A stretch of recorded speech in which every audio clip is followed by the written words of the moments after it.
The vast echoing chamber of the Galactic Empire's High Council fell silent as the human ambassador, Captain Alana Reyes, stepped forward with purpose. Her footsteps reverberated against the cold metallic floors, a rhythmic echo that commanded attention. Hundreds of alien eyes, some glowing, others insect-like, a few eerily humanoid, tracked her progress with a mix of intrigue, skepticism, and disdain. She was here on behalf of Earth, standing as the sole representative of humanity amid this vast and ancient assembly of intergalactic powers, and she knew every move she made today would alter the course of history. Taking a steadying breath, Alana stopped just before the raised dais where the Empire's ruling body, the High Council, sat. Among them was the imposing figure of Lord Crix, the High Arbiter. A creature with scaled skin and a hulking frame, Crix leaned forward, his 6 yellow eyes narrowing as he studied her, a slow smirk forming on his face. The council chamber was lit with a dim ambient glow that barely illuminated the rows upon rows of alien dignitaries. Their silhouettes shifted in the shadows, some murmuring quietly in languages incomprehensible to human ears. Alana cleared her throat and raised her head high. Esteemed members of the High Council, I stand before you today, not as a mere emissary of humanity, but as a harbinger of change. A ripple of laughter and scornful muttering moved through the assembly. Lord Crix's smirk broadened, and he exchanged glances with several council members, clearly amused. But Alana held her ground, ignoring the derision that filled the room. For too long, humanity has observed your conquests and your oppression from afar, she continued, her voice unwavering. We have watched as you strip entire worlds of their resources, crush civilizations underfoot, and reshape star systems to your whims. But those days of silent witness are over. Humanity has a message for the Empire. You have crossed the line. The laughter ceased. The council chamber became deadly quiet, and the air grew charged with tension. Alana could feel the eyes of countless beings boring into her, as if they could silence her with sheer intimidation. But she'd trained for this moment, steeled herself for whatever response they might give. High Arbiter Crix leaned forward, his expression now serious, though his eyes gleamed with a predatory amusement. An ultimatum? Crix asked, his voice a low, resonant growl that reverberated throughout the hall. From humanity, a species barely a century into interstellar travel thinks it can lecture the Galactic Empire. Alana met his gaze without flinching. We come before you as a united force.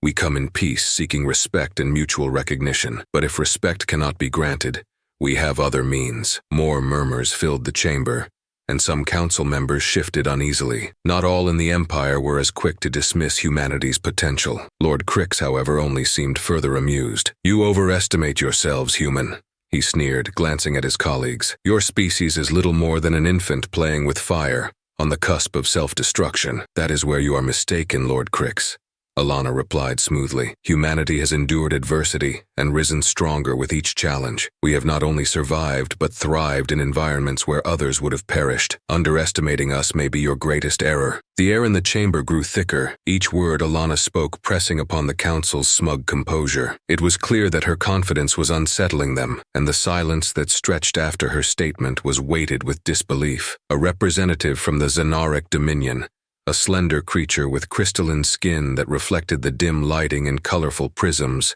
broke the silence. Her voice was melodic but laced with disdain. And if we were to ignore this ultimatum?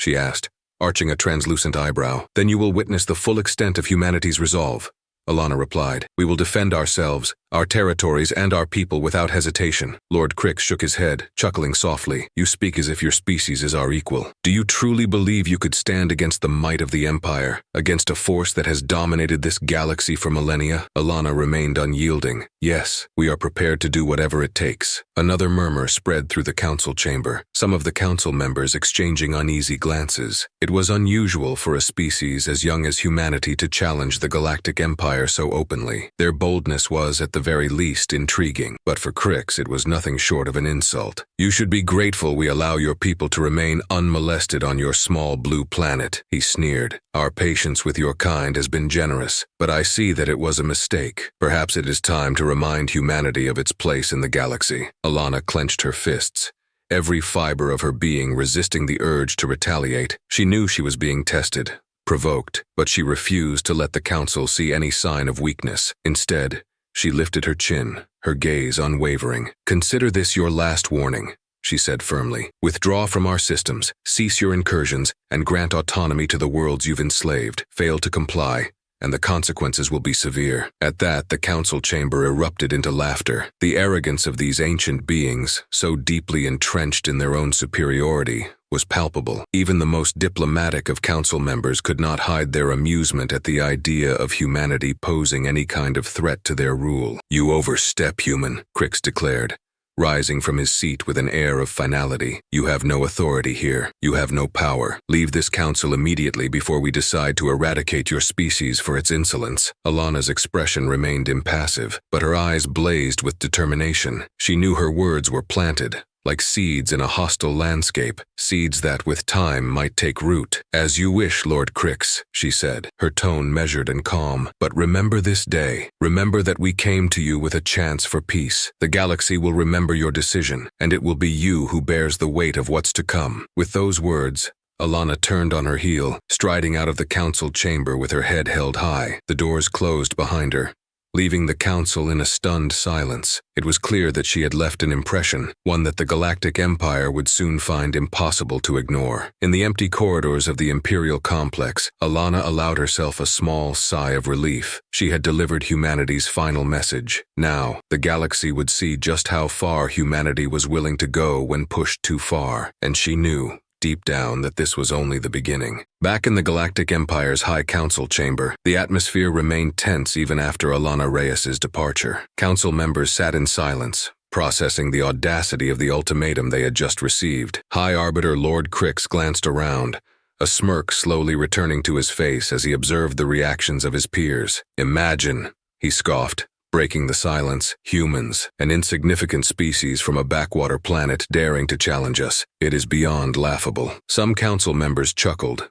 their amusement masking the unease that had quietly seeped in. Others remained quiet, exchanging uncertain glances. They were aware that humanity's message was bolder than anything they'd expected from such a young race, but few would admit to considering the possibility that the humans might have something to back it up. High Counselor Thera, a figure known for her strategic insight, cleared her throat. She was a tall, silver-skinned being with a web of veins glowing faintly beneath her translucent skin, giving her an ethereal appearance. "Lord Crix, while I agree that their threats are misplaced," she began, choosing her words carefully, "we should not ignore the fact that they were bold enough to come here. Human persistence has surprised us before. I believe we should monitor their movements." Lord Crix let out a dismissive laugh. "Counselor Thera, do you seriously think a species that only recently discovered interstellar travel could threaten us?" Thera hesitated. "Perhaps not directly, but consider the nature of their approach. A species unafraid to address us with such audacity may have allies or weapons we are unaware of." Across the chamber,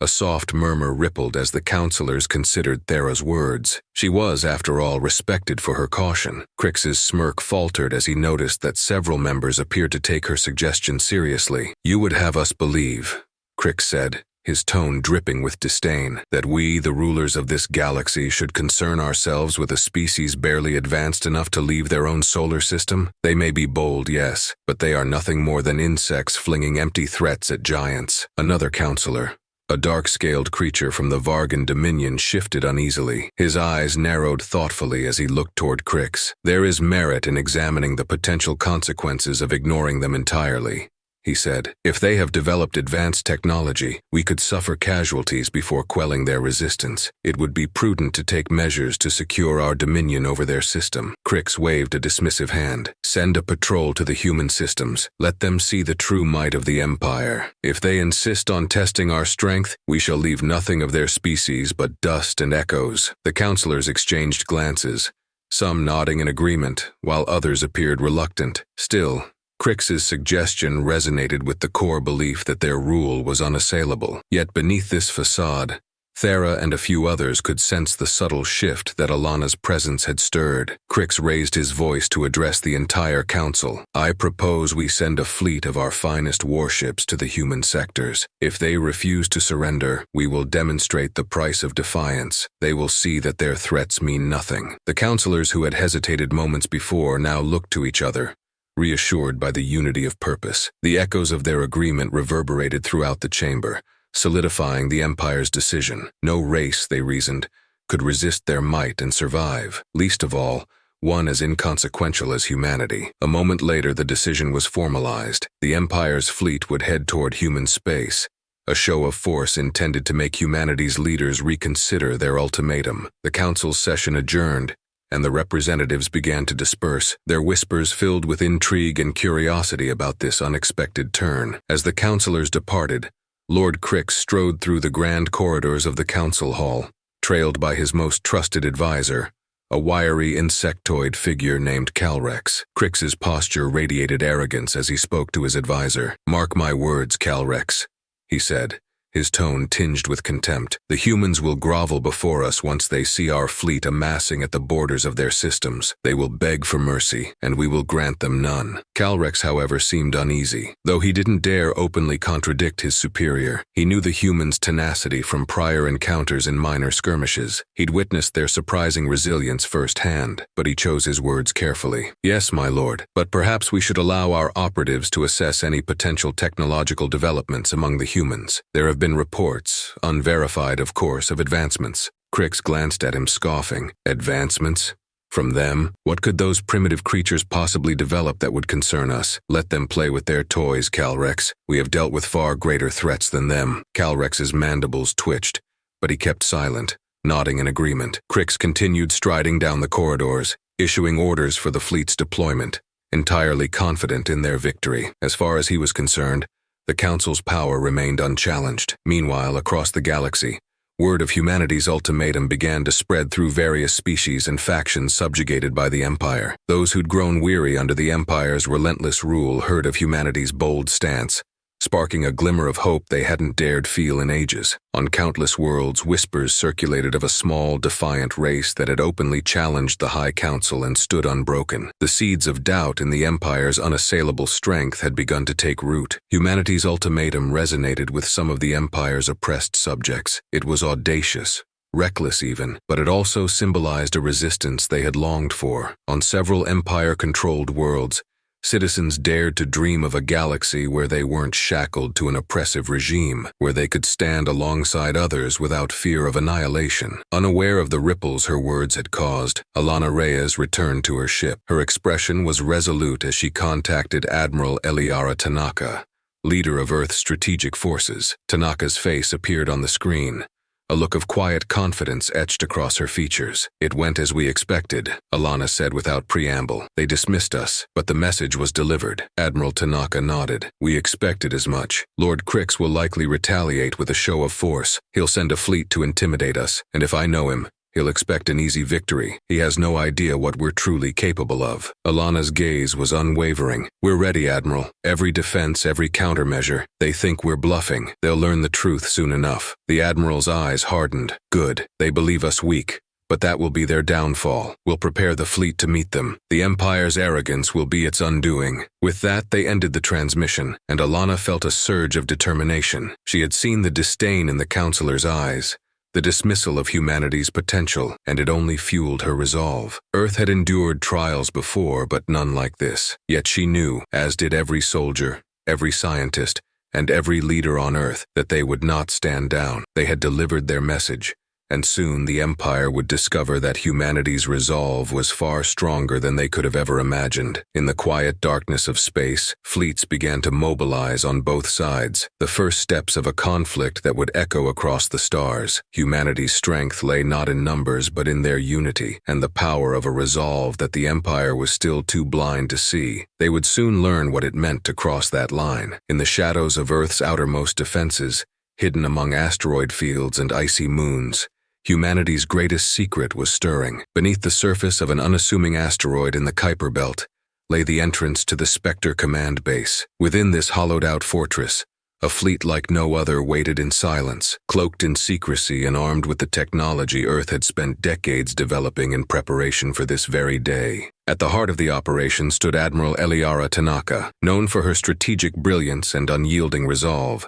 Tanaka was the architect of the Spectre fleet. She stood in the command center, surrounded by an array of holographic displays, each one glowing with information on ship positions, coordinates, and logistical reports. Her eyes, sharp and calculating, scanned each screen, taking in the readiness of her forces. To her right, Commander Jace Morin, a seasoned officer with years of combat experience, observed the preparations with admiration. "Admiral, I have to admit, seeing it all come together like this, it's something," he said, his tone respectful. Tanaka gave a rare smile, her focus unwavering. "It's more than that, Commander.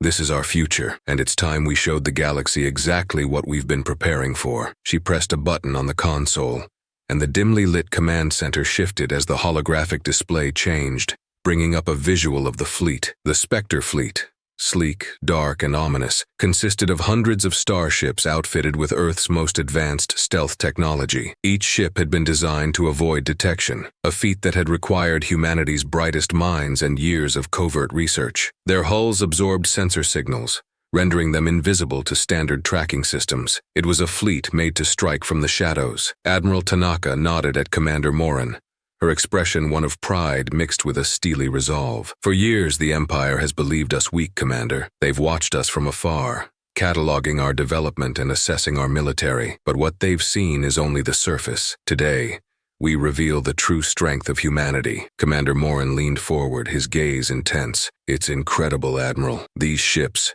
it's like nothing they've ever seen. The Empire has no idea what's waiting for them." Tanaka's gaze didn't waver. "That's exactly the point. The Empire has grown arrogant, blind to the possibility that anyone could challenge them. They've relied on intimidation and brute force for centuries, assuming that no other species could stand against them. But humanity has always been different. We don't accept domination." The lights in the command center dimmed further as Tanaka signaled to her crew, "Initiate cloak sequence on all ships. Prepare the fleet for deployment." On the massive holographic screen, each ship in the Spectre fleet blinked out of sight as their cloaking devices activated. One by one, the sleek warships disappeared into the darkness, leaving only empty space on the display. It was a sight that filled the command center with a quiet sense of power, a silent promise of what was to come. As the last ship vanished from sight, Commander Morin looked to Tanaka. "Admiral, the fleet is fully cloaked and ready for orders." Tanaka gave a single nod. "Good. Begin Operation Shadowfall." The holographic display shifted, showing a map of the nearby Empire territories. Humanity's Spectre fleet would be strategically positioned in these regions, close enough to make a coordinated strike, but far enough to avoid immediate detection. This was a high-stakes gamble. If the fleet was discovered too early, the Empire would be ready for them. But Tanaka had faith in the preparation and secrecy that had gone into this mission. "Operation Shadowfall is designed to show them what we're capable of," Tanaka said, her tone low but fierce. "We're not just defending our planet, we're striking back. They thought they could intimidate us, send their fleet to our borders and watch us tremble. But instead, we're going to show them what it means to face a united Earth." The ships of the Spectre fleet began to disperse, maneuvering silently into positions within Empire-held sectors. Each vessel's cloaking field held strong as they navigated the dark reaches of space. As they approached their designated coordinates, tension hung in the air aboard every ship, a collective readiness for the inevitable confrontation. On board the fleet's flagship, the UEES Phantom, Captain Arya Calder stood at the helm, watching as her crew operated in perfect synchrony. She had been one of the first to join the Spectre fleet, recruited for her tactical expertise and unflinching loyalty to Earth's mission. "Captain, all ships report cloaking systems at full capacity," her lieutenant reported. "Excellent," Calder replied, her gaze focused on the void outside. "We hold position here and await the signal. Let the Empire come to us." As the Spectre fleet waited in the dark, an ominous message was broadcast across all Empire-controlled channels. The message, transmitted from Earth's hidden outpost, was simple yet defiant. "This is Earth's final message to the Empire. You crossed the line. You will not find us cowering. You will find us ready. Withdraw or face the consequences." The message rippled through the Empire's ranks, reaching both military leaders and citizens alike. On distant worlds, whispers began to spread of humanity's unyielding stance. Some scoffed, dismissing the warning as mere bravado from a weak species, but others listened with growing unease. Back on the UEES Phantom, Captain Calder watched as the message was relayed to her and the rest of the fleet. A slow smile spread across her face. "Let them scoff. They won't be laughing for long." Across the fleet, captains and crews prepared themselves, checking weapon systems and shields, running diagnostics on their cloaking devices, and reviewing battle protocols. This would be the moment that humanity revealed its true strength. The Spectre fleet was a message in itself, a force forged in secrecy, ready to unleash a power the Empire had never anticipated. As the fleet lay in wait, Admiral Tanaka monitored the Empire's response from the command center. Her jaw clenched as she watched their ships begin to shift positions, moving toward the outer human territories. They had taken the bait, exactly as she'd predicted. Phase 1 is complete, she said to her officers. The Empire believes they're coming to crush a weak resistance, but they're walking into a trap. Prepare for Phase 2. Commander Morin leaned in, a glint of excitement in his eyes. And when do we strike, Admiral? Tanaka's gaze was fierce. When they're close enough to feel the full weight of our power. As the Empire's fleet advanced, each step brought them closer to humanity's hidden forces. The Spectre fleet lay in silence, cloaked in the dark void, waiting. They were more than ready. This was what they had trained for.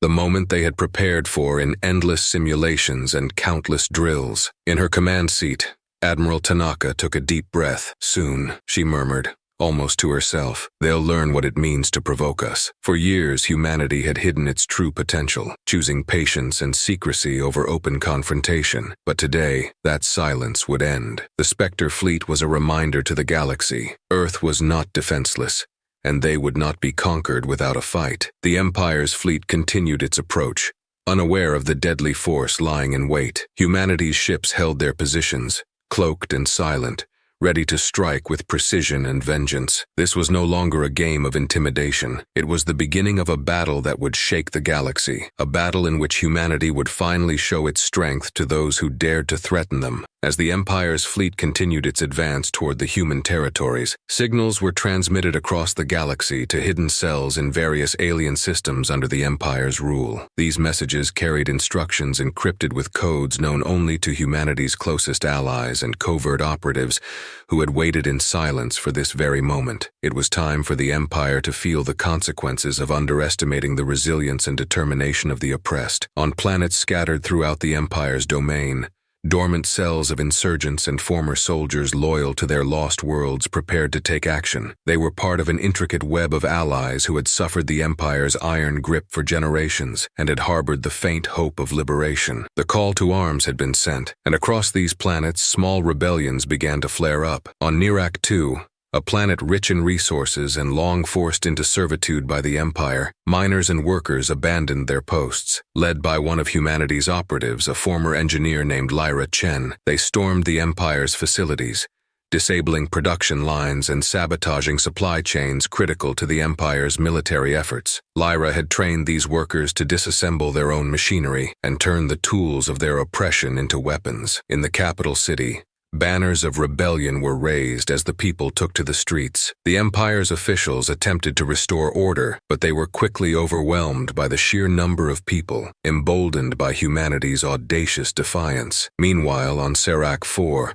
the counselors who had served the Empire as puppets were overthrown in a swift coup led by local militia leaders. For years, Serac IV had been one of the Empire's most important outposts, responsible for monitoring the activity on nearby planets and enforcing strict control over neighboring systems. Now, in a matter of hours, the Empire's stronghold was slipping from their grasp. The insurgents on Serac IV had been provided with specialized communication devices from Earth, allowing them to coordinate their strikes precisely and avoid Empire surveillance. As they moved through the city, disabling Empire-controlled technology and reclaiming their city's defenses, the Empire's forces on the planet began to retreat, realizing they were outmatched and outnumbered. Back aboard the UEES Phantom, Captain Arya Calder monitored the status of these rebellions with growing satisfaction. Humanity's web of alliances had been dormant for years, but the moment they had trained for was finally unfolding. She watched as updates poured in from various systems: sabotage on mining planets,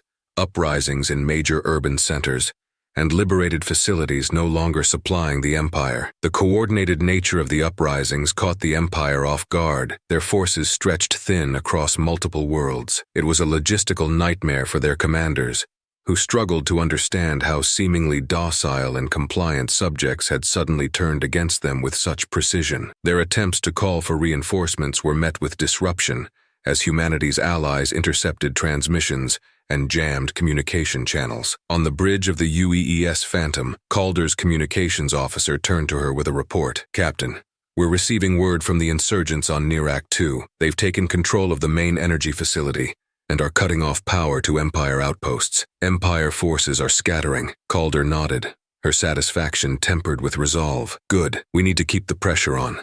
Let them feel the strength of a united rebellion. It's only a matter of time before the Empire realizes they're in over their heads. As the uprisings gained momentum, the Spectre fleet, still cloaked and hidden, waited patiently for the Empire's fleet to advance closer. The fleet's flagship, UES Phantom, maintained constant communication with Earth's command, updating them on the status of the insurgencies and awaiting further instructions from Admiral Tanaka. At the command center within the hidden asteroid base, Admiral Tanaka observed the unfolding chaos with a keen eye. Her plan was working. The Empire, already stretched across a vast territory, was facing a multi-front uprising that would demand their attention and resources. Every officer in her command center moved with calculated precision, monitoring the rebels' progress and preparing the fleet for the next phase of their operation. We're receiving reports of panic across multiple sectors, Commander Jace Morin reported to the Admiral, a hint of satisfaction in his voice. The Empire's officials are scrambling to contain the uprisings. Their forces are already beginning to reposition, but they're leaving their approach to Earth vulnerable in the process. Perfect, Tanaka replied, her tone as calm as ever. This is just the beginning. Once they're disoriented and spread too thin, we'll make our move. She turned to her communications officer. Prepare to signal the fleet. It's time for the Spectre fleet to engage. As the Empire's fleet advanced toward human space, the Spectre fleet's ships, each one hidden under cloaking fields, moved silently to intercept. The Empire, unaware of the force lying in wait, continued their approach. Confident in their numbers and the power they held over countless worlds, they had assumed that humanity's resistance would be little more than a minor skirmish, easily subdued by the show of force. But as the first wave of Empire ships crossed into humanity's territory, they were met not with surrender, but with an attack of terrifying precision. In one swift strike, the Spectre fleet uncloaked and unleashed a barrage of energy pulses and electromagnetic missiles, aimed directly at the engines and communication systems of the Empire's ships. The assault was calculated to disable, not destroy, leaving the Empire's fleet stranded and unable to communicate with their reinforcements. The sudden onslaught caught the Empire's forces off guard. Ship by ship, their engines went dark. Their systems shut down, leaving them floating aimlessly in space. For the first time, the Empire felt the sting of a carefully planned, technologically superior ambush. Captain Calder's voice echoed through the communications channel. All units stay on target. Disable their ships and leave them stranded. Let them realize the cost of crossing us. Aboard one of the Empire's battleships, the crew struggled to regain control. Alarms blared as their engineers frantically attempted to reboot systems and re-establish communication. Their commander, a seasoned officer named Commander Voss, watched in horror as one by one, his fleet was incapacitated. Impossible, Voss muttered, watching as the Spectre fleet moved with calculated grace, evading every attempt to counterattack. How did they know exactly where to strike? How could they possibly? Realization dawned on him, and the horror on his face deepened. Humanity had been preparing for this confrontation, developing technologies and tactics that the Empire had never anticipated. What they had taken as a show of bravado had actually been the unveiling of a trap, one the Empire had walked into blindly. As the first wave of Empire ships lay helpless, disabled and drifting, the Spectre fleet pulled back, cloaking once again, leaving the remaining Empire forces in disarray. Captain Calder watched with satisfaction as her ship faded into the shadows. Let this be a warning to them, she said quietly, as her crew around her exhaled in relief and triumph. We're not the ones who will be running from this fight. Back at the Empire's High Council, word of the skirmishes and coordinated uprisings began to reach the ears of their leaders. Panic and disbelief spread as reports confirmed that their once loyal territories were no longer as docile as they had thought, and that humanity's forces were far stronger, far more calculated than anticipated. Unseen and unstoppable, humanity had struck the first blow in a battle that would send shockwaves across the galaxy. The Empire, accustomed to domination, had finally encountered a force that would not submit, and in the darkness of space, humanity's fleets prepared for the next move, knowing the fight was far from over. As reports of humanity's counterattack spread, shock and disbelief rippled through the ranks of the Empire's leadership. The seemingly primitive species they had dismissed had,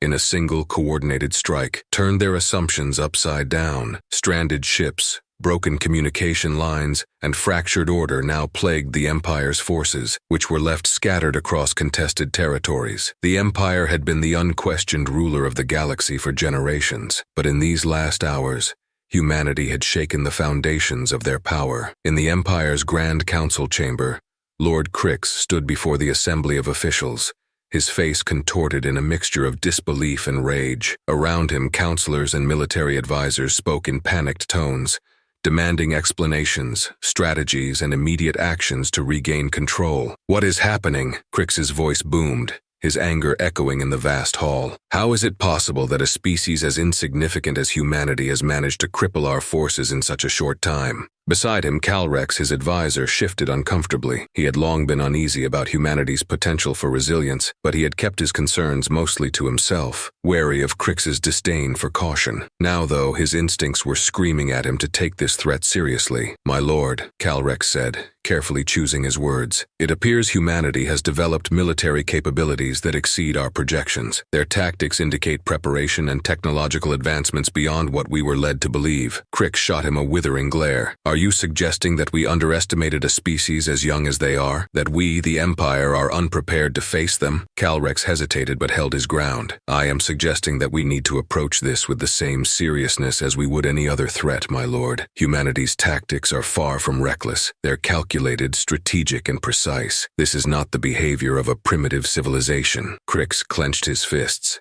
his anger barely contained. "Enough. If they want a war, they will have one. But this time, we will bring the full force of the Empire to bear on them, mobilize every available fleet, show them the true power of the Empire." Around him, the counselors nodded, though some exchanged uneasy glances. They had already dispatched a significant force to human territories, and mobilizing more would mean pulling resources from other regions, leaving key Empire-held planets vulnerable. But fear of Crix's wrath silenced any objections, and orders were given for an unprecedented mobilization. Across the Empire, messages were sent to military outposts, instructing commanders to prepare their fleets. Within hours, vast armadas began to assemble, with ships from distant sectors moving into position. The Empire was determined to crush this uprising quickly, to remind the galaxy why they were feared. Back on Earth, humanity's leaders watched the unfolding situation with grim determination. Admiral Eliara Tanaka sat in the command center at Spectre Base, her gaze fixed on the holographic display showing the approaching fleets. Each ship,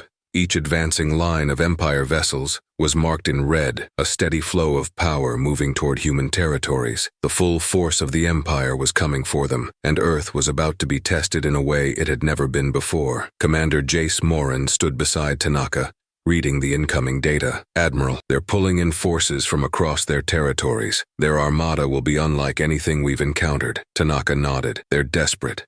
We've shaken their confidence, and now they're trying to compensate with overwhelming force. But they're making a mistake." Morin looked at her curiously. "How so?" Tanaka's eyes narrowed as she studied the display. "They're concentrating everything here right on our doorstep. It's a risk that could cost them more than they realize. If we can keep them occupied long enough, we'll buy our allies time to strengthen their hold in the systems they've liberated." Across human territory, defenses were activated, and evacuation protocols were enacted for vulnerable colonies. Humanity's fleets moved into position, fortifying key points and laying traps that had been carefully prepared over months of clandestine planning. Unlike the Empire's traditional tactics of brute force, humanity's approach was surgical, anticipating the weaknesses in the Empire's overextended lines. Meanwhile, on the surface of Earth, people from all walks of life prepared for what could be the final stand. From scientists and engineers to soldiers and civilian volunteers, everyone contributed to the war effort. Factories retooled to produce advanced weapons,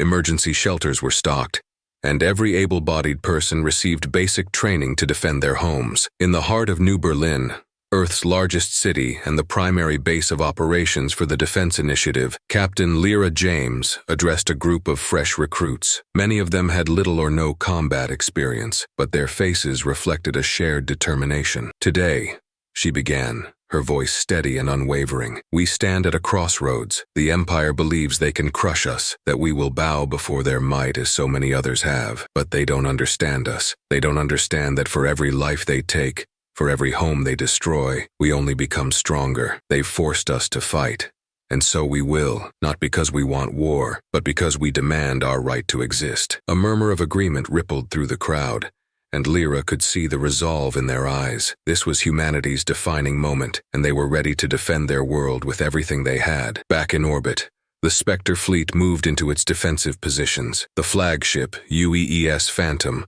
was stationed at the edge of Earth's atmosphere, poised to meet the first wave of the Empire's assault. Captain Arya Calder stood on the bridge, her jaw set in grim anticipation as she surveyed her crew. "Remember your training," she said, her voice carrying a quiet strength. "Today, we show the Empire what it means to cross us. Stay focused, trust your team, and remember, this isn't just a battle, this is a message." As the Empire's fleet drew closer, humanity's defenses sprang to life. Automated turrets, planetary shields, and interceptor squadrons were activated, creating a multi-layered barrier around Earth. The skies above filled with ships as both sides braced for the first strike, a silent standoff in the void of space. The Empire's ships advanced in formation, confident in their firepower and overwhelming numbers. But as they closed in, they encountered the first wave of humanity's defense. High-speed interceptor drones equipped with advanced EMP missiles. The drones streaked through space,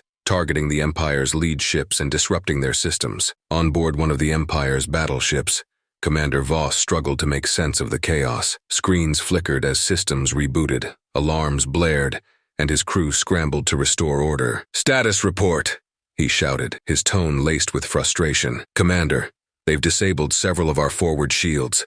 Our targeting systems are struggling to keep up with their interceptors," an officer replied, panic edging his voice. Voss clenched his teeth. "Then push forward. We'll break through their defenses if we have to. Humanity cannot possibly stand against the might of the Empire." But the reality was different. As his ships pushed through the interference, they were met with another wave of human forces. The Spectre fleet, waiting in formation, unleashed a barrage of energy cannons and railguns. Each shot was precise, targeting the Empire's weaknesses, pushing their ships back with every strike. In the command center on Earth, Admiral Tanaka watched as the battle unfolded. Her voice, calm and steady, echoed across the communications network. "Stay on target. Every move, every shot counts. We're not here to just survive. We're here to win." The Empire had expected an easy conquest, but they were facing a force prepared to fight until the last breath. Humanity was making its stand, a relentless, unbreakable wall against the tide of oppression. For the first time, the Empire's forces felt not the rush of inevitable victory, but the cold grip of fear. The battle was far from over, but humanity's spirit blazed like a beacon across the stars, refusing to be extinguished. As the battle raged above Earth, humanity's resilience began to shift the momentum. Each carefully calculated strike,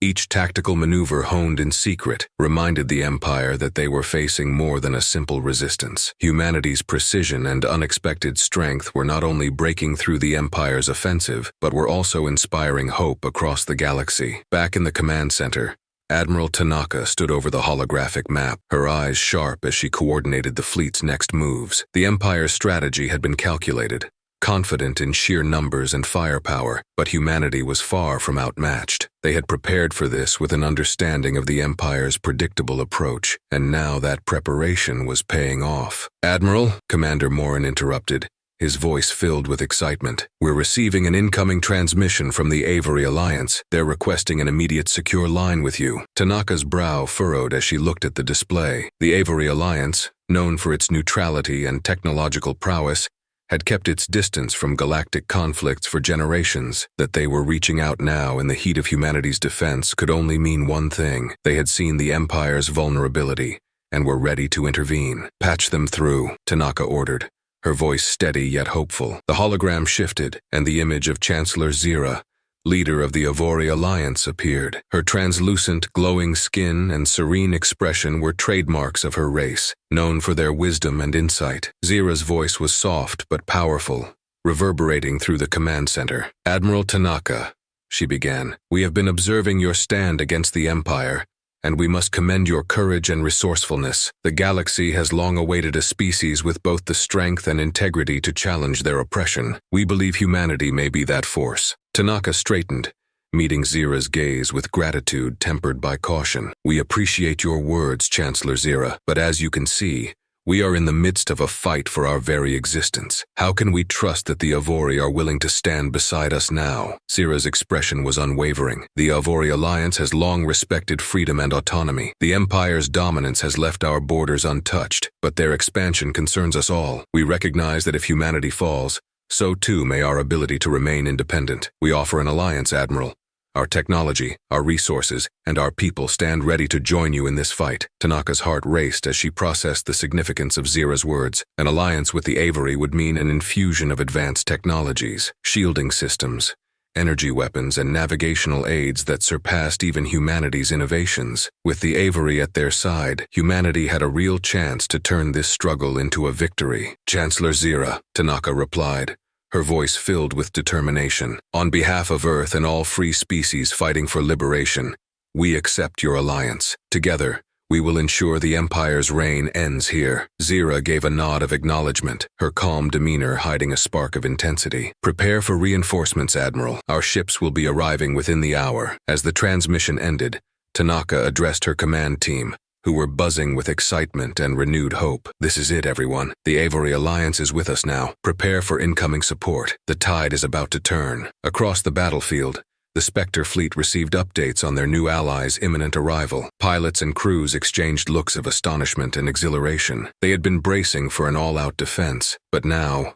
with the Avori's support, they could go on the offensive. Minutes later, a vast array of gleaming Avori ships appeared out of hyperspace. Their vessels, crafted with an otherworldly elegance, shimmered with energy fields and advanced shielding. The Avori's flagship, a massive crescent-shaped vessel bristling with defensive turrets and energy disruptors, took its place beside humanity's own fleet. Captain Calder, aboard the UEES Phantom, took in the sight with awe. Unbelievable, she murmured, watching as the Avori ships maneuvered with precise, graceful movements. This alliance could be exactly what we need to drive the Empire back. The Empire's commanders, observing the arrival of the Avori forces, realized the severity of their situation. For the first time, the Empire was facing a coalition that matched their strength and possibly exceeded it in both determination and skill. Frantic orders were relayed across their fleet as they scrambled to regroup. Aboard one of the Empire's dreadnoughts, Commander Voss stared at the holographic display, his eyes wide with horror. How did this happen? He stammered, watching the Avori ships coordinate with humanity's fleet in a seamless display of unity. Voss's lieutenant, struggling to mask his own fear, replied, "The Avori's arrival changes everything, Commander. They're using energy disruptors on our forward shields.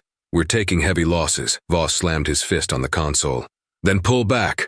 We must regroup." But as the Empire's ships attempted to retreat, humanity and the Avori closed in, launching a coordinated offensive. The Spectre fleet and Avori forces worked in perfect harmony, with human ships using precision strikes to disable engines and targeting systems, while the Avori ships deployed their disruptors and energy pulses, neutralizing the Empire's shielding. Inside the Avori flagship, Chancellor Zira stood with her officers, issuing commands with calm authority. Her ships moved like a perfectly synchronized orchestra, each maneuver designed to cut off the Empire's escape routes and leave them vulnerable to humanity's relentless attacks. "Let them understand," Zira said quietly, her gaze fixed on the battlefield, "that today they face not just humanity, but a united galaxy. Their reign ends now." In the skies above Earth, the battle took on a new tone. Where moments ago humanity had been struggling to hold the line, now they were pushing forward, driving the Empire's ships back with calculated ferocity. Humanity and the Avori Alliance together were proving to be a force the Empire had never expected, and one they could not contain. In the command center,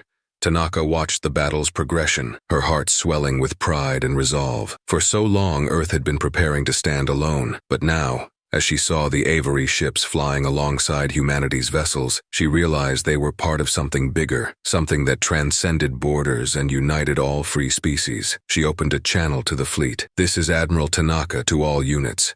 We are no longer fighting just for Earth. We are fighting for a future where no species lives under oppression. Push forward. Show the Empire that we will not be conquered." In the heart of the battle, Captain Calder received the message, her own resolve hardened by Tanaka's words. "All units," she called to her fleet, "the time has come. Engage with full force. Let them know they've awakened a power they cannot control. As the combined forces of humanity and the Avery pressed the Empire's fleet back, the galaxy bore witness to a moment that would change the course of history. The Empire, once unchallenged and feared, was faltering, its arrogance shattered by the unified stand of those it had oppressed. Across the galaxy, news of the alliance spread. Civilizations that had once cowered under the Empire's shadow watched in astonishment, inspired by humanity's courage and the Avery's solidarity. Rebellion and resistance began to stir in distant systems, as oppressed species found hope in humanity's defiance. On the Empire's remaining ships, commanders and soldiers alike felt the weight of their defeat. The Empire's dominion, so vast and unquestioned, was beginning to crumble before their eyes. As the last of the Empire's retreating forces fled, battered and broken, humanity and the Avery stood victorious in the skies above Earth. They had sent a message not just to the Empire, but to the entire galaxy, that freedom was worth fighting for, and together they would face whatever challenges lay ahead. Admiral Tanaka took a deep breath, feeling the magnitude of what they had just achieved. The battle was won, but the war was not yet over. Still, they had made a decisive strike, one that would echo across the stars, rallying free beings everywhere. In that moment, Earth stood not only as a planet defended, but as a symbol of hope for an entire galaxy. Humanity had proven that it would not surrender, and with their new allies, they had shown the Empire what it truly meant to cross them. Though humanity and the Avery alliance had won a critical victory, the Empire was far from finished. News of the battle reached every corner of their vast territories, and across their war councils, the Empire's leaders scrambled to save what was left of their influence. The thought of being overthrown by a species they once deemed primitive was inconceivable, and in their desperation, they hatched a plan, a final gambit to regain control and reassert their power over the galaxy. In the throne room of the Empire's High Command, Lord Crix held court with his top generals and advisors. The massive chamber, usually a place of serene order, buzzed with tension. Crix's once calm demeanor was replaced by a rigid determination. He stared at the hologram of the galaxy, its colors marking the territories now slipping from his grip. Nearby, Commander Voss, freshly returned from the recent battle, stood humiliated and visibly shaken. "We are on the brink of losing control," Crix said, his voice a growl. "I want every option, every resource, and every weapon deployed. Humanity and their allies cannot be allowed to spread this rebellion." General Zara, an imposing figure with a reputation for ruthless tactics, stepped forward. "My lord, we have one last option, Project Eclipse. We have long kept it in reserve, but now may be the time to unveil its power. It's a weapon they would never anticipate." Crix turned to Zara, eyes narrowing. Project Eclipse had been a closely guarded secret, known only to the highest-ranking officials in the Empire. It was a device capable of unleashing an artificial blackout field that could envelop an entire star system, plunging everything within it into darkness and disabling every energy-based system. Ships, planetary defenses, life support systems, everything would be rendered powerless. Voss's face paled. But Project Eclipse was never meant to be used in populated areas. It would create chaos, destroy infrastructure,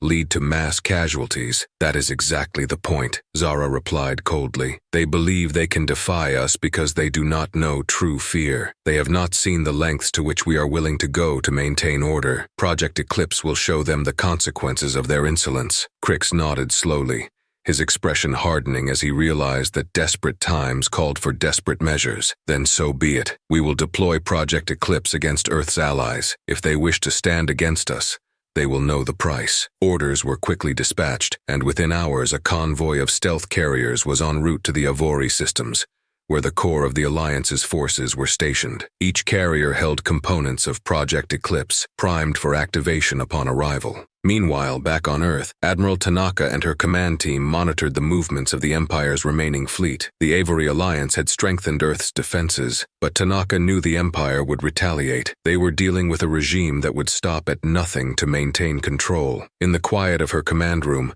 Tanaka couldn't shake the feeling that something unprecedented was brewing. The eerie calm was shattered when an urgent transmission came through from an Avery outpost near the border of the Empire. Chancellor Zyra's image appeared on the screen, her usually calm face etched with deep concern. "Admiral Tanaka," Zyra began, her tone grave, "we have detected unusual activity on the Empire's borders.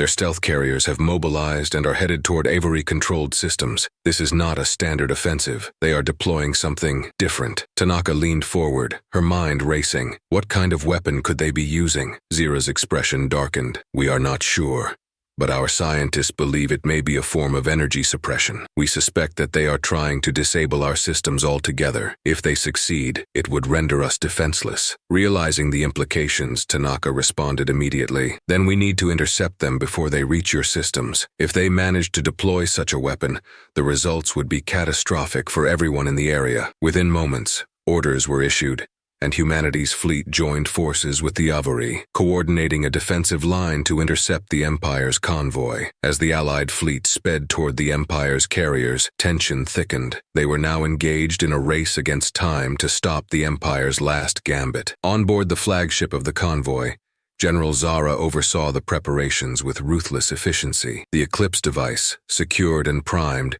radiated a faint, menacing glow in the storage bay, a reminder of its terrifying capabilities. Zara addressed her officers, her voice a chilling monotone. When we reach the target, we will deploy the Eclipse device immediately. This will remind the galaxy of the Empire's strength. Prepare yourselves. Failure is not an option. But just as they neared the Avori systems, the Empire's stealth convoy detected approaching ships, human and Avori forces, moving in a precise formation. Humanity's flagship, the UEES Phantom, led the charge, its hull gleaming with reinforced armor and upgraded shielding provided by the Avery Alliance. Captain Calder's voice echoed through her ship as she addressed her crew. This is it. We're facing the Empire's most desperate move. Remember, they are cornered, and that makes them dangerous. Our mission is to stop that convoy and neutralize whatever weapon they're carrying before it reaches our allies. As humanity's fleet approached, the Empire's convoy tried to evade, but their stealth capabilities were no match for the Avery's advanced tracking systems. The Allied fleet closed in, blocking every route of escape. Aboard the UEES Phantom, Captain Calder gave the order to engage. All units, target their engines. We need to stop them in their tracks. Precision fire erupted from humanity's ships. Their railguns and energy cannons focused on disabling the Empire's convoy. The first wave of shots hit their targets, sparking explosions across the Empire's carriers as they struggled to maintain course. Inside her command ship, General Zara's expression shifted to fury. She ordered her remaining forces to defend the Eclipse device at all costs. Activate defensive measures. Do not let them near the device. The Empire's carriers returned fire, but the Allied forces pressed their advantage, exploiting every opening with relentless strikes. Slowly but surely they closed in on the lead carrier, where Zara herself commanded the mission. Realizing the convoy was losing, Zara made a split-second decision. She activated the preliminary systems of the Eclipse device, sending out a powerful pulse intended to disable the Allied ships. But to her horror, the device was met with resistance. Humanity and the Avery had prepared for the possibility of energy-based attacks, equipping their ships with experimental shielding to absorb and neutralize such pulses. On board the UEES Phantom, Calder felt the shockwave ripple through her ship. The lights flickered, but the shielding held strong. With renewed confidence, she gave the order for a final offensive push. Target their main carrier. The Eclipse device must be on board. Focus everything you've got on that ship. The Allied forces converged on Zara's carrier, hammering its defenses with concentrated firepower. Zara, now realizing that her last chance was slipping away, ordered her crew to initiate the device at full power, hoping for a final desperate strike. But before the Eclipse device could fully charge, a direct hit from the UEES Phantom struck its power core, destabilizing it. Inside the carrier, alarms blared as Zara's crew scrambled to shut down the device, but it was too late. The Eclipse device in its half-charged state began to implode, drawing everything around it into a chaotic vortex. Captain Calder watched as the Empire's main carrier began to disintegrate, pulled into the vortex it had created. She ordered her fleet to fall back, and the Allied ships quickly put distance between themselves and the imploding device. Within moments, the Eclipse device collapsed in on itself, taking the remaining Empire ships with it in a blinding explosion that briefly illuminated the vastness of space. The last desperate attempt of the Empire had failed, and its convoy was reduced to debris, scattered across the stars. Aboard the UEES Phantom, Captain Calder exhaled with relief. The threat had been neutralized. She opened a channel to Admiral Tanaka. "Admiral, the Eclipse device has been destroyed. The Empire's convoy is gone." In the command center, Tanaka's voice came over the line, filled with pride and gratitude. "Well done, Captain. With that weapon out of the way, we've broken their last hold over our allies. The Empire has nothing left but fear." As the Allied fleet regrouped,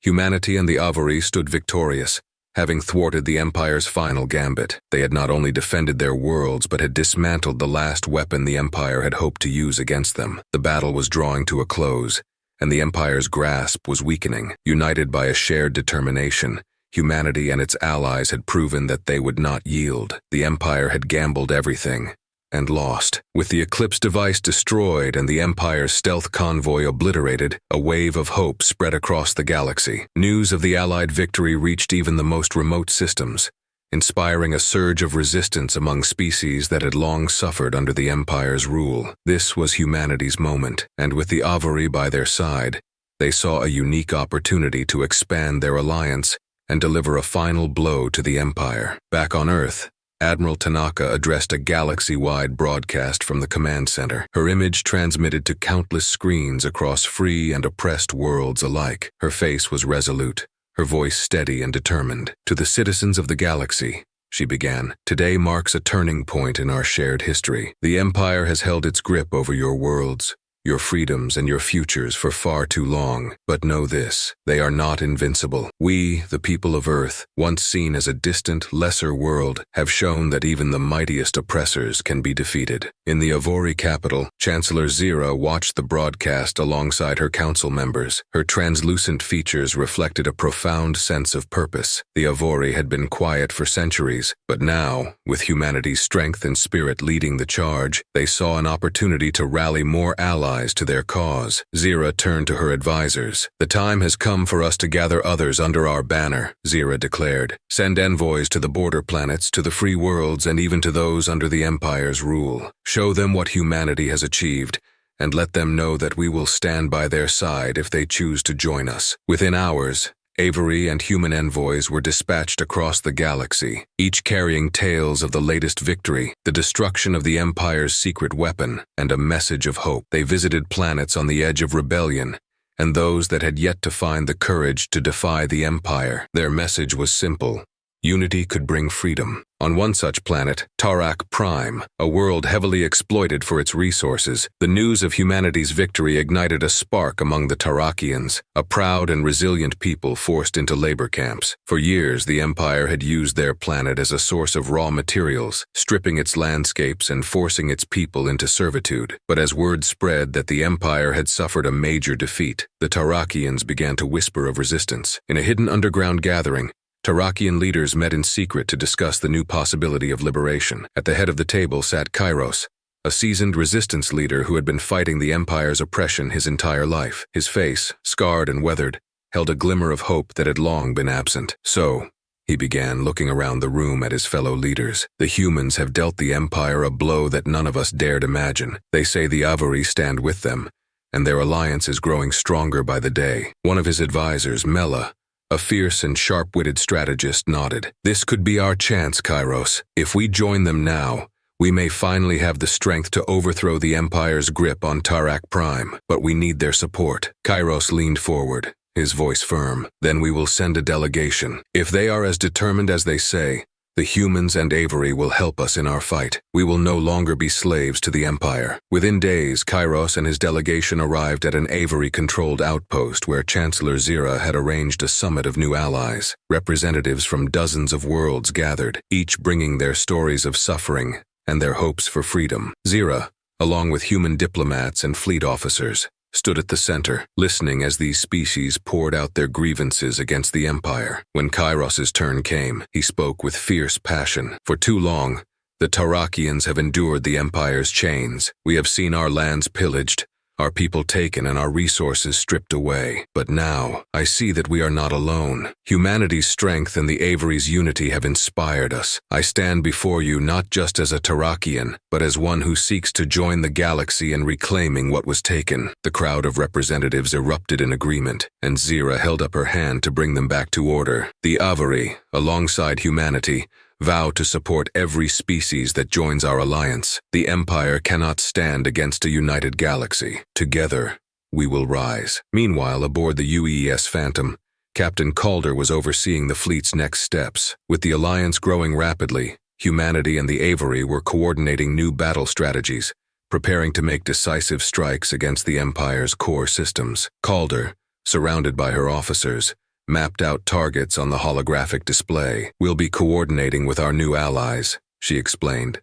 her gaze steady. Our goal is to destabilize the Empire's remaining strongholds. By taking control of these key locations, we can dismantle their infrastructure and cut off their ability to fight back. Her officers nodded, each one inspired by the momentum humanity and its allies had built. This wasn't just a defensive battle anymore. It was a coordinated push for galactic liberation. Across the galaxy, the Empire watched in horror as system after system declared independence and joined humanity's cause. Lord Crix's advisors scrambled to regain control, but their attempts only exposed how weak their position had become. Each time they tried to suppress an uprising, they were met with stronger, coordinated resistance. On the Empire's capital planet, Crix convened an emergency council meeting, his composure slipping as he confronted the collapse of his once unquestioned authority. Enough of this chaos, he snarled. The galaxy has forgotten who we are. We need a show of force to remind them of the power of the Empire. I want every remaining fleet deployed. Crush these rebellions. If we must, we will raise their worlds to set an example. But even Crix's loyal generals hesitated. They had witnessed humanity's resilience and they knew the strength of the Avery. One of the senior commanders, General Rana, finally spoke up. My lord, humanity and the Avery have proven themselves to be formidable. If we confront them directly without a well-coordinated plan, we risk further losses that we may not recover from. The galaxy is watching. They will see us as desperate. Crix glared at Rana, his face darkening. So what do you propose? That we surrender? Rana stood her ground, her voice steady but resolute. I propose that we seek terms. Humanity and the Avery are gaining allies faster than we can suppress them. They have become a force of the people, and no amount of force will turn the galaxy back to our side. Crix's eyes burned with fury, but he knew there was truth in Rana's words. For the first time, the Empire's unshakable hold on the galaxy had been broken. Now, a decision had to be made: to continue a war they could not win, or face the reality that their reign was ending. As Crix seethed in silence, news from the front lines only confirmed his fears. More planets were declaring their allegiance to the alliance led by humanity and the Avery. Even former Empire allies, sensing the shift in power, were beginning to reconsider their loyalties. Back on Earth, Admiral Tanaka and Chancellor Zira stood together, observing the fleet of ships from various allied species gathering in orbit. The sight was breathtaking, a galaxy united not by force, but by a shared vision of freedom. Tanaka turned to Zira, her voice filled with pride. Look at them. This is what the Empire feared most, a galaxy they could no longer control. Zira nodded, her face calm yet resolute. And we will not stop here. This alliance, built from courage and unity, will become a beacon of hope for every species that dreams of a better future. As they watched the gathered fleet, a sense of triumph washed over them. The galaxy was on the cusp of change, a transformation that had been unthinkable only months before. And at the heart of it stood humanity and the Avery, leading the charge for a new era. Together they had shown the Empire that power born of oppression would never outlast the spirit of those who yearned for freedom. And in that moment, the galaxy knew that its future belonged not to tyrants, but to those who dared to hope. With each passing day, the galaxy drew closer to a historic turning point. The alliance forged by humanity and the Avery had grown into a coalition that stretched across countless systems, each bound by a common cause: the fall of the Empire. No longer isolated and fearful, species from every corner of the galaxy stood shoulder to shoulder, ready to make a final stand against a regime that had ruled through fear and domination for far too long. In the Empire's capital, Lord Crix sat brooding in the darkened chamber of his war council. His face, once marked by an almost arrogant confidence, was now marred by lines of worry and exhaustion. The capital was heavily fortified, with layers of defenses and warships circling it like a steel curtain. Yet for the first time, even Crix felt the vulnerability of his position. The council room, once filled with unquestioning loyalty, now echoed with whispers of doubt. At the head of the room, General Rana stood stoically, her gaze fixed on the holographic map that displayed the Empire's dwindling territories. She had always been one of Crix's most trusted military minds, but as she observed the power amassed by the Alliance, even her loyalty wavered. "My lord," Rana said carefully, "our spies report that the Alliance's fleet is amassing at the edge of our core systems. They are preparing for a coordinated strike. This is no longer a series of isolated attacks. It is a full-scale invasion." Crix clenched his fists, his eyes burning with a mix of rage and desperation. "We still hold the capital. As long as we control the heart of the Empire, we control its destiny. Have we activated all remaining defense protocols?" Rana nodded. "Yes, my lord. Every planetary shield, every warship, every defensive measure has been deployed. But I must remind you," she continued, her tone almost hesitant, "that humanity and their allies have shown a capacity to adapt. Their technology has advanced with startling speed, and they are united by a cause. We cannot underestimate the strength that brings them." Crix's expression darkened. "Enough. The Empire has ruled for millennia. We have faced rebellions before. This is no different." But even as he spoke, Crix knew that this was, in fact, very different. His words held no conviction, and the silence in the room was telling. His advisors and generals had seen the reports. They had watched as system after system declared its independence, and they knew that the Empire's dominance was hanging by a thread. Meanwhile, in the heart of the Allied fleet, humanity's flagship, the UEES Phantom, prepared for the final assault. Admiral Tanaka stood on the bridge, her eyes unwavering as she reviewed the battle plan. Around her, officers from both Earth and Avery systems worked in seamless coordination. The Alliance's fleet had grown to a formidable size, each ship and crew member driven by a common determination. Captain Calder approached Tanaka, her face a mixture of resolve and excitement. "Admiral, the fleet is in formation. The Tarakians and Lyorians are readying their strike forces. Every unit is prepared to engage on your command." Tanaka took a deep breath. "We are about to enter the final chapter of this struggle, Captain. The Empire's capital has fallen back on its strongest defenses. They believe they can outlast us, that they can hold us back with sheer force, but they don't understand what they're up against." Turning to the assembled fleet via the ship's communication system, Tanaka addressed every ship in the Alliance. "To all units, this is Admiral Tanaka. Today we strike not as conquerors, but as liberators. The Empire has ruled through fear, through division, but today we prove that unity and courage are stronger than any fortress they can build. Stand ready, and know that every action we take today will echo across the galaxy." A cheer erupted across the fleet. The voices of countless species joined together in a resounding cry of defiance. Tanaka's speech ignited a fervor within every soldier, pilot, and officer. This was more than just a battle. It was the beginning of a new era. As the Alliance approached the capital, the Empire's defensive forces sprang into action. Massive battle stations, equipped with the most advanced weaponry the Empire had developed, lined the perimeter. Warships, bristling with guns and shields, filled the void, their formations tight and disciplined. But the Alliance had come prepared. In the first wave, Avery and Tarakian ships moved forward, their sleek designs weaving through enemy fire with practiced precision. Their shielding, enhanced by Avery technology, absorbed the brunt of the Empire's attacks. Behind them, humanity's heavy cruisers and dreadnoughts unleashed their full firepower, targeting the weak points in the Empire's defenses. Captain Calder led the UEES Phantom through the onslaught, her voice steady as she coordinated with Allied ships. "Target the capital's main shield generators. Once we break through their shields, we'll have an opening to reach the surface." The Phantom fired a concentrated blast, its energy beams slicing through the Empire's lines. Allied ships followed suit, focusing their fire on the shield generators. Slowly, cracks began to form in the Empire's seemingly impenetrable defenses. Explosions lit up the darkness, and one by one, the generators began to fail. On the capital planet, Crix watched the attack unfold from the safety of his command center. Alarms blared and his advisors scrambled to maintain control. For the first time, Crix felt a sliver of true fear. He had always thought of himself as untouchable, but now he saw that his empire was crumbling before his eyes. "We must reinforce the shields," he ordered, but his command was cut off by the grim-faced General Rana. "My lord," Rana began, "our defenses are failing. The Alliance has focused their fire on critical points. If they break through, we will not be able to repel them. Crix's eyes flashed with anger. Then I want every available soldier, every drone, every weapon on standby. We will not fall to these upstarts. Rana hesitated, her gaze flickering with doubt. We have lost the will of the people, my lord. They no longer believe in the Empire. They look to the Alliance for freedom. Crix's expression hardened, his pride refusing to accept what he was hearing. Then we will make them believe again.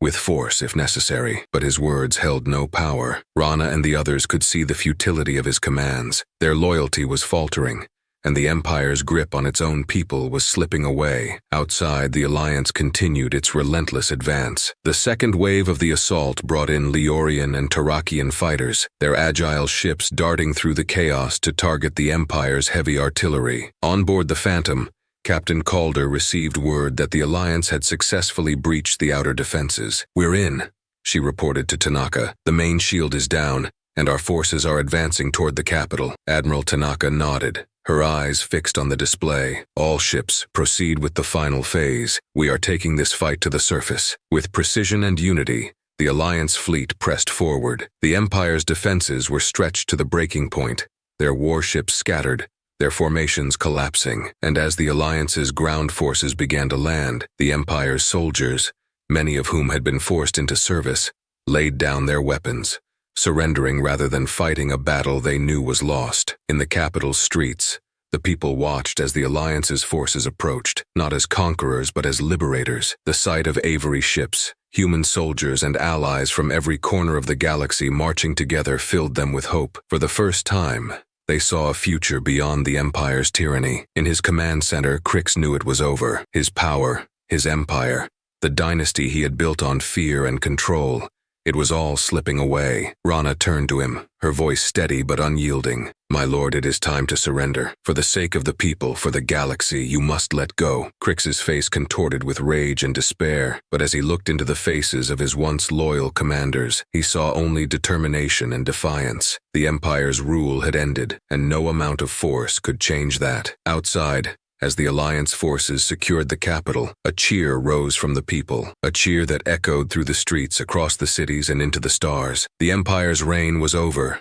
and the galaxy was finally free. With the Empire's capital secured and Lord Crix's surrender echoing across the galaxy, the realization of a new era dawned on every world that had once been under the Empire's oppressive rule. Liberation was no longer a distant dream. It was a reality that stretched from one end of the galaxy to the other. And at the center of this transformation stood humanity and its allies, a coalition forged in courage, resilience, and unity. As the dust settled on the Empire's shattered remnants, representatives from the Alliance gathered for a historic assembly on the Avery homeworld. The Grand Hall, adorned with symbols from countless species, thrummed with energy as delegates from each newly liberated planet took their places. Humans, Avery, Tarakians, Lyorians, and delegates from worlds that had only recently joined the fight sat side by side. The hall was filled with the hum of voices, each one representing a unique language, culture, and perspective, a tapestry of diversity now united by a common vision for the future. Admiral Tanaka and Chancellor Zira stood at the front, prepared to address the assembly. Tanaka's heart swelled with pride as she looked out at the faces of so many who had risked everything for freedom. For her, this moment was the culmination of every battle,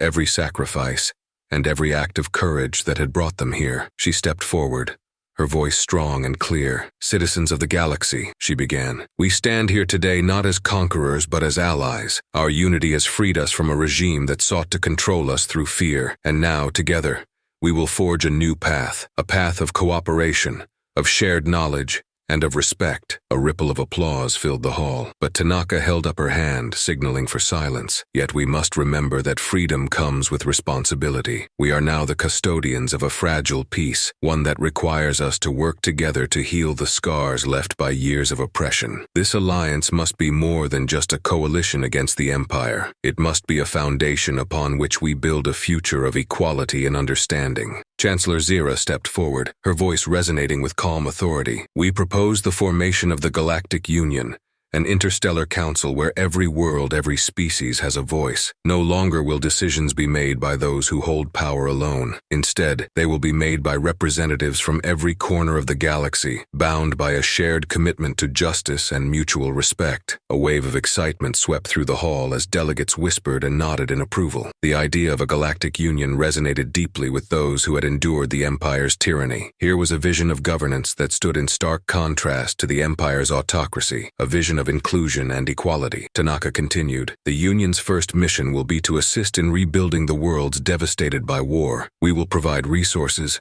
technology, and support to any planet that seeks it. No species will be left behind, and together, we will ensure that the horrors of the Empire are never repeated." As she spoke, Kairos, the Tarakian resistance leader, rose from his seat, his voice carrying across the room. "I speak for all those who fought in the shadows, who risked their lives to protect their people and their lands. For too long, our voices were silenced, our freedom stolen. But now, with this union, we can rebuild, not just our homes, but our dignity." Another wave of applause erupted, and other representatives stood to share their gratitude, their hopes, and their visions for the future. Delegates from worlds that had once viewed each other with suspicion now pledged mutual aid, forming bonds that transcended borders. In the corner of the hall, Captain Calder observed the scene, a sense of quiet satisfaction settling over her. She had fought in countless battles, seen friends fall, and made sacrifices she would never forget. But in this moment,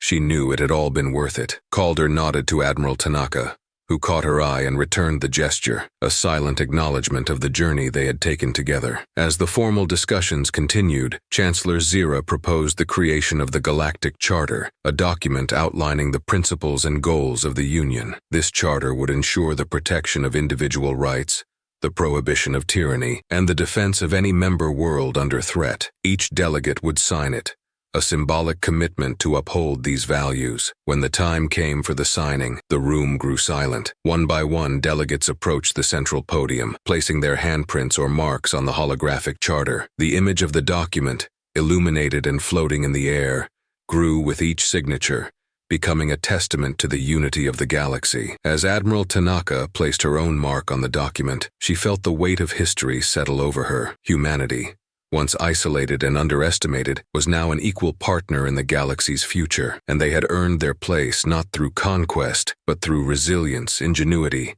and a willingness to fight for justice. With the signing complete, Chancellor Zira addressed the Assembly one final time. "The Galactic Union is not a final destination.